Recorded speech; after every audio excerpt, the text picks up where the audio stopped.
누구나 한 번쯤 아픔을 겪습니다. 몸이 아플 때도 있지만 마음이 지칠 때도 있고 이유 없이 불안할 때도 있습니다. 고통은 몸뿐 아니라 우리의 생각과 감정까지 무겁게 만듭니다. 그럴 때 우리는 어디로 가야 할지, 누구에게 이 마음을 털어놓아야 할지 막막해집니다. 하지만 성경은 병든 자가 있으면 기도하고 하나님께서 일으키실 것이라고 말씀하십니다. 물론 아픈 곳에 손을 얹고 기도를 한다고 해서 모든 아픔이나 병이 사라지는 것은 아닙니다. 하지만 하나님의 말씀을 의지하여 아픈 곳에 손을 얹고 기도할 때 우리는 기도 안에서 주님의 손길을 경험하게 될 것입니다. 오늘은 아픈 자들을 위한 치유의 기도에 대해 살펴보도록 하겠습니다. 오늘의 말씀이 고통의 시간을 통과하는 성도들에게 힘이 되기를 바랍니다. 첫째, 주님, 지금 손 얹은 이 자리에 주의 능력이 임하게 해주시옵소서라고 기도하세요. 아플 때 사람은 자연스럽게 손을 아픈 부위로 가져갑니다.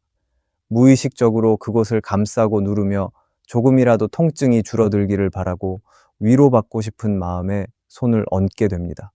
하지만 손을 얹는다고 해서 병이 낫는 것은 아닙니다. 그 행위 자체에 특별한 힘이 있는 것이 아니라 그 손 위에 임하시는 하나님의 능력이 진짜 치유의 힘입니다. 성경에는 수많은 병자들이 나옵니다. 그러나 그 중에서도 마가복음 5장에 나오는 혈루증을 앓던 여인의 이야기는 믿음이 손끝을 통해 어떻게 하나님의 능력에 닿을 수 있는지를 가장 잘 보여줍니다. 이 여인은 12년 동안 병을 앓으며 수많은 고통을 겪었습니다. 사람을 찾아가고 의사를 의지해도 고침은 없었습니다. 재산도 잃고 희망도 잃은 그녀에게 남은 것은 단 하나, 예수님을 향한 믿음이었습니다. 그녀는 예수님께 나아가기로 결심합니다. 그리고 이렇게 믿습니다. 예수님의 옷자락에 손만 대어도 나을 수 있다. 무리 가운데 조용히 다가가 예수님의 옷자락을 만졌습니다. 그 순간 몸 안에 있던 병이 멈췄고 예수님께서는 즉시 능력이 나간 것을 아셨습니다. 그녀는 말없이 손을 댔지만 예수님은 그 믿음을 보셨습니다. 그리고 말씀하셨습니다. 딸아, 내 믿음이 너를 구원하였으니 평안히 가라. 이 여인의 행동은 단순한 몸짓이 아니라 믿음의 표현이었습니다. 손을 댄 순간 예수님의 능력이 그녀의 몸에 닿았습니다. 우리의 기도도 이와 같습니다. 아픈 곳에 손을 얹고 기도하는 것은 마치 예수님의 옷자락에 손을 대는 그 순간처럼 하나님의 능력을 향해 손을 뻗는 믿음의 고백입니다. 우리도 지금 아픈 곳에 손을 얹고 이렇게 기도할 수 있습니다. 주님, 지금 이 자리에 주의 능력이 임하게 해주시옵소서. 내 손에는 아무 힘이 없지만 주님의 손에는 생명이 있고 회복이 있음을 믿습니다. 이 고통 위에 주의 손을 얹어 주시옵소서. 이 기도가 우리의 모든 병을 다 낫게 하지는 않을 수 있습니다. 그러나 이 기도는 분명히 하나님의 치유의 손길을 경험하게 할 것입니다. 육체의 회복뿐 아니라 마음의 평안과 영혼의 위로가 그 기도 속에 함께 임하게 될 것입니다. 열왕기하 4장에 나오는 수넴 여인의 아들을 떠올려 봅니다. 갑작스럽게 죽은 아이를 안고 어머니는 엘리사 선지자를 찾아갑니다. 엘리사는 아이 위에 엎드려 손을 얹고 기도합니다. 얼굴과 손, 몸을 아이와 마주한 채 간절히 하나님께 나아갑니다. 그 순간 아이의 몸이 따뜻해졌고 결국 생명이 다시 돌아옵니다. 이 장면은 기도하며 손을 얹는 자리에 하나님의 생명이 임할 수 있다는 것을 보여줍니다. 지금 여러분이 있는 자리도 마찬가지입니다. 병실이든 방 안이든 눈물이 흐르는 한밤중이든 그곳에 손을 얹고 기도할 때 하나님은 함께 하십니다. 당장은 통증이 사라지지 않아도 상황이 바뀌지 않아도 하나님께서 듣고 계시고 일하고 계심을 믿는 순간 우리는 이미 그분의 손길을 경험하고 있는 것입니다. 그러니 오늘 이 말씀을 따라 기도해 보세요.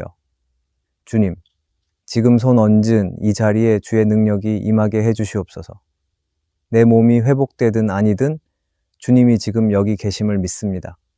그리고 그 믿음이 저를 다시 살게 합니다. 이 기도 안에서 하나님은 반드시 응답하시고 우리가 미처 알지 못했던 은혜로 채워주실 것입니다. 아픈 곳에 손을 얹고 손 얹은 이 자리에 주의 능력이 임하게 해주시옵소서라고 기도하기를 바랍니다. 둘째, 하나님, 저에게 있는 불안과 두려움까지 치유해 주시옵소서라고 기도하세요. 병은 몸에만 오는 것이 아닙니다. 겉으로는 건강해 보여도 마음 안에 깊은 불안과 두려움이 자리 잡고 있으면 삶이 무너질 수 있습니다.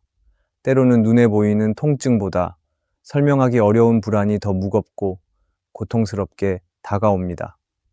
그런 마음의 병은 약이나 휴식만으로는 회복되지 않습니다. 그래서 우리는 기도해야 합니다.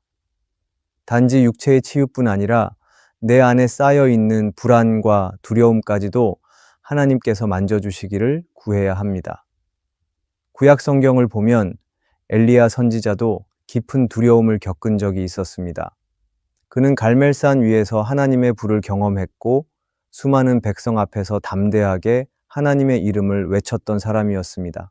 하지만 그 후 이세벨의 위협 한마디에 마음이 무너지고 말았습니다. 그는 광야로 도망쳐 외로운 곳에 앉아 죽기를 구합니다. 여호와여 넉넉하오니 지금 내 생명을 거두시옵소서.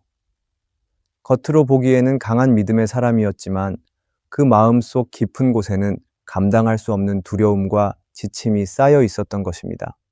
하나님은 엘리야의 그런 마음을 정죄하지 않으셨습니다. 오히려 조용히 찾아오셔서 먼저 잠을 자게 하시고 먹을 것을 주셨습니다. 그리고 세미한 음성으로 다시 말씀하셨습니다. 하나님은 엘리야의 외침보다 그 마음의 상태를 더 중요하게 보셨고 그 안에 숨어있던 두려움과 불안을 직접 만져주셨습니다. 오늘 우리의 기도도 그렇습니다. 병 때문에 몸이 힘들어도 사실 더 괴로운 것은 이대로 낫지 않으면 어쩌지, 앞으로 어떻게 살아가야 하지 하는 생각들입니다. 병은 몸에 있지만 그 병을 바라보는 우리의 시선은 마음에 있습니다. 그래서 우리는 이렇게 기도해야 합니다. 하나님, 제 안에 쌓인 불안과 두려움을 치유해 주시옵소서. 눈에는 보이지 않지만 제 삶을 무겁게 하고 믿음을 흔들게 하는 이 마음을 주님께 드립니다. 이 기도가 우리의 모든 두려움을 한순간에 없애주지는 않을 수 있습니다. 하지만 이 기도를 통해 우리는 하나님의 손길이 마음 깊은 곳에 닿고 있다는 것을 느낄 수 있습니다. 그리고 그 하나님의 임재 안에서 우리는 조금씩 편안해지고 다시 살아갈 용기를 얻게 됩니다. 시편의 다윗도 비슷한 기도를 많이 드렸습니다. 그는 사울에게 쫓길 때, 원수들로부터 공격받을 때마다 자신의 두려움을 숨기지 않고 하나님께 내가 두려워하는 날에는 내가 주를 의지하리이다고 기도했습니다. 다윗은 하나님께 두려움을 없애달라고 하기보다 그 두려운 마음을 가지고 하나님께 가까이 나아갔던 것입니다. 다윗은 하나님 앞에서 강한 척하지 않았고 자신의 약함을 그대로 드러냈습니다. 그러한 기도가 오히려 그의 마음을 더욱 단단하게 만들었고 하나님의 위로를 경험하게 했습니다. 우리도 마찬가지입니다. 병이 길어질수록 마음도 지치고 낙심이 깊어질 수 있습니다. 그러나 그럴수록 마음을 숨기지 말고 그대로 하나님께 드려야 합니다. 지금 이 순간 마음 안에 짙게 깔려있는 불안과 두려움이 있다면 그것을 손에 얹은 채 기도해 보세요. 하나님, 제 병든 몸뿐 아니라 상한 마음도 만져주시옵소서. 제가 아무 말도 못하고 혼자 끌어안고 있는 이 두려움을 주님께 드립니다. 이 기도가 당장 병을 없애지는 않더라도 분명히 하나님의 치유의 손길을 경험하게 할 것입니다. 몸이 아파도 마음이 평안해지면 우리는 다시 살아갈 힘을 얻게 됩니다. 그리고 그 평안은 세상이 줄 수 없는 오직 하나님께로부터 오는 위로입니다. 하나님은 우리 마음의 깊은 곳까지 아시고 그 불안 속에서도 우리를 붙들어 주십니다. 그러니 두려움을 안고 기도해도 괜찮습니다. 하나님은 그 기도를 통해 우리 마음을 회복시키실 것입니다. 하나님, 저에게 있는 불안과 두려움까지 치유해 주시옵소서라고 기도하기를 바랍니다. 셋째, 주님, 제가 지치지 않도록 오늘도 은혜를 부어 주시옵소서라고 기도하세요. 병이 오래되면 몸보다 마음이 먼저 지칩니다. 처음엔 이겨내겠다는 의지가 있었지만 시간이 지날수록 버티는 것도 힘들고 회복의 기미가 보이지 않으면 희망이 점점 사라지게 됩니다. 하루하루가 반복되고 통증이 사라지지 않으면 기도조차도 지치게 됩니다. 이런 상황에서는 치료보다 더 필요한 것이 하나님의 은혜입니다. 성경에도 이런 지침의 순간을 겪었던 사람들이 나옵니다. 대표적으로 생각할 수 있는 인물은 요나입니다. 요나는 하나님의 부르심을 외면하고 도망쳤지만 폭풍과 큰 물고기의 뱃속에서 결국 하나님을 다시 찾게 됩니다. 그 뱃속에서 드렸던 그의 기도는 절망 속에 있었지만 동시에 하나님의 은혜를 기다리는 간절한 기도였습니다. 요나는 말합니다. 내가 수월의 뱃속에서 부르짖었더니 주께서 내 음성을 들으셨나이다. 그는 살아날 희망이 없어 보이는 그 자리에서도 하나님의 은혜를 구했고 결국 살아나 육지에 다시 서게 됩니다. 우리도 마찬가지입니다. 지치고 버거운 날일수록 마음은 점점 주저앉고 싶은 마음이 커집니다. 아침에 눈을 떴는데 몸은 그대로이고 기도해도 어제와 달라진 게 없을 때 스스로 묻습니다. 하나님은 정말 듣고 계신 걸까? 하지만 바로 그때가 은혜를 구해야 할 시간입니다. 하나님의 은혜는 모든 것을 단번에 해결해주는 응답이기보다 하루를 다시 견디게 만드는 내면의 힘이 되어줍니다. 이스라엘 백성도 광야에서 그런 은혜를 경험했습니다. 그들은 날마다 새롭게 내려오는 만나를 통해 하루하루를 버텼습니다. 만나의 양은 하루치뿐이었고 더 많이 거두려고 해도 허락되지 않았습니다. 하나님은 일부러 그들을 하루 단위로 살게 하셨습니다. 그 이유는 그들이 매일 하나님을 의지하고 날마다 은혜를 구하는 백성으로 살아가기를 원하셨기 때문입니다. 지금 우리도 그런 마음으로 기도해야 합니다. 병이 다 낫기를 바라지만 그 전에 이렇게 기도할 수 있습니다. 하나님, 오늘 하루만큼은 지치지 않게 해주시옵소서.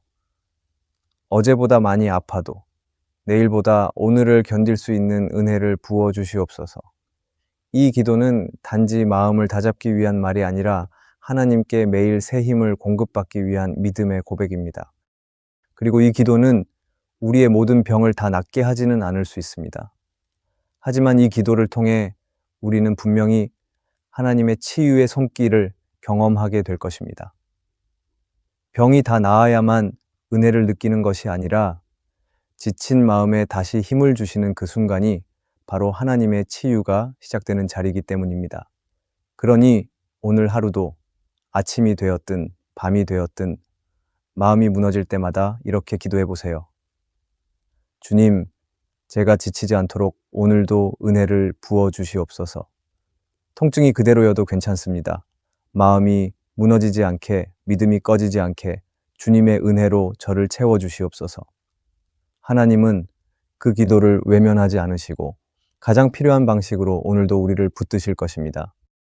넷째, 주님, 이 시간을 통해 하나님을 더 깊이 만나게 해주세요 라고 기도하세요. 많은 사람이 병이 나아지기만을 바랍니다. 그러나 병을 겪는 그 시간은 단지 고통만 있는 시간이 아니라 하나님을 더 깊이 만날 수 있는 시간이 될 수도 있습니다. 오히려 고통을 통해서 우리는 이전보다 더 진실하게 하나님께 나아가게 됩니다. 육체는 약해지지만 영혼은 하나님을 향해 열리고 마음은 이전보다 더 간절해집니다. 성경에서 욥은 그런 시간을 통과한 사람입니다. 그는 한순간에 모든 것을 잃었습니다. 자녀도, 재산도, 건강도 사라졌습니다. 이유 없이 당한 고통 앞에서 그는 괴로워했고 하나님께 수많은 질문을 던졌습니다. 하지만 그 모든 과정을 지나 마지막에 욥은 이렇게 고백합니다. 내가 주에 대하여 귀로 듣기만 하였사오나 이제는 눈으로 주를 보옵나이다. 그는 말로만 하나님을 알던 자리가 아니라 고통을 통해 하나님을 실제로 경험한 자리에 도달한 것입니다. 고통은 그를 무너뜨리지 않았고 오히려 하나님을 더 깊이 만나게 한 통로가 되었습니다. C.S. 루이스는 고통의 문제라는 책에서 이렇게 말했습니다. 하나님은 고통을 통해 우리에게 말씀하십니다. 고통은 우리가 하나님의 음성을 잘 듣지 못할 때, 평안 속에서 하나님을 쉽게 놓칠 때 우리의 시선을 하나님께로 되돌리는 역할을 합니다. 물론 하나님은 고통을 좋아하시는 분이 아닙니다. 하지만 고통 속에 우리를 혼자 두지 않으시고 그 자리를 하나님과 깊이 만나는 은혜의 장소로 바꾸어 가십니다. 우리 삶에도 그런 순간들이 있습니다. 건강할 때는 당연하게 여겼던 것들이 병이 찾아오면 감사의 제목이 됩니다. 기도하지 않아도 괜찮다고 생각했던 날들이 고통이 시작되면 하나님 없이는 아무것도 할 수 없다는 고백으로 바뀌게 됩니다. 병이 들었다는 것은 약하다는 뜻이기도 하지만 동시에 하나님께 더 가까이 갈 수 있는 기회이기도 합니다. 그래서 우리는 이렇게 기도할 수 있습니다. 주님, 이 시간을 통해 하나님을 더 깊이 만나게 해주세요. 제 마음이 다시 주님께로 향하게 해주시옵소서. 이 기도는 단지 회복을 구하는 것이 아니라 하나님과의 관계 회복을 구하는 기도입니다. 그리고 바로 이런 기도를 드릴 때 하나님은 아픔의 순간을 은혜의 자리로 바꾸시는 분이십니다. 이 기도가 우리의 모든 병을 다 낫게 하지는 않을 수 있습니다. 그러나 이 기도를 통해 우리는 분명히 하나님의 치유의 손길, 그분의 임재와 사랑을 더 깊이 경험하게 될 것입니다. 그리고 그 만남이야말로 어떤 치유보다 더 깊고 오래가는 회복이 될 것입니다. 하나님은 고통을 통해 우리를 부르시고 그 자리에서 우리를 만나주십니다. 그러니 지금 병으로 힘든 시간을 보내고 있다면 단지 고통을 없애달라고 기도하기보다 이렇게 고백해 보세요. 주님, 이 시간을 통해 하나님을 더 깊이 만나게 해주세요. 제가 병든 몸으로 드리는 이 기도가 하나님과 다시 연결되는 시간이 되게 해주시옵소서. 하나님은 그 기도를 들으시고 아픈 몸보다 먼저 우리의 영혼을 만져주실 것입니다. 아플 때는 모든 게 느려집니다. 시간이 길게 느껴지고 평범하던 일상이 멀게만 느껴집니다. 다른 사람의 말 한마디에도 마음이 무너지고 아무 일도 하지 않아도 지치는 날들이 계속됩니다.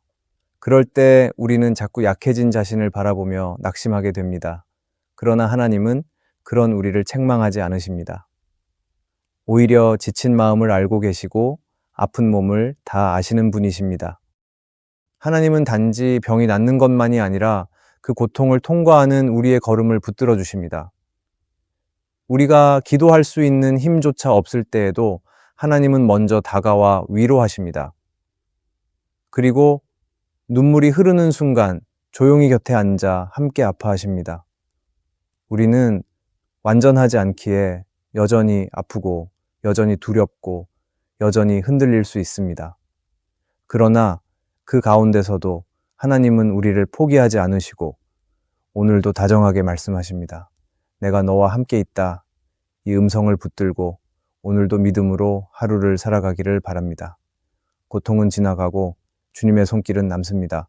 하나님은 끝까지 우리를 돌보시는 분이십니다. 오늘의 말씀이 은혜가 되셨다면 댓글에 아멘이라고 적어주시면 감사하겠습니다. 여러분들이 남겨주시는 댓글은 정말 큰 힘이 됩니다. 그리고 여러분들이 눌러주시는 좋아요와 구독도 큰 힘이 됩니다. 오늘도 함께 해주셔서 감사합니다. 기도하겠습니다. 하나님, 아픈 몸과 지친 마음을 안고 주님께 나아옵니다. 고통 속에서도 주님의 손길을 믿고 바라보게 해주시옵소서. 눈물 흘리는 이 시간에도 주님이 함께 계심을 느끼게 해주시옵소서. 내가 감당할 수 없는 아픔은 주님의 위로로 채워주시옵소서. 오늘도 주님의 은혜로 하루를 견디게 해주시옵소서. 예수님의 이름으로 기도합니다. 아멘.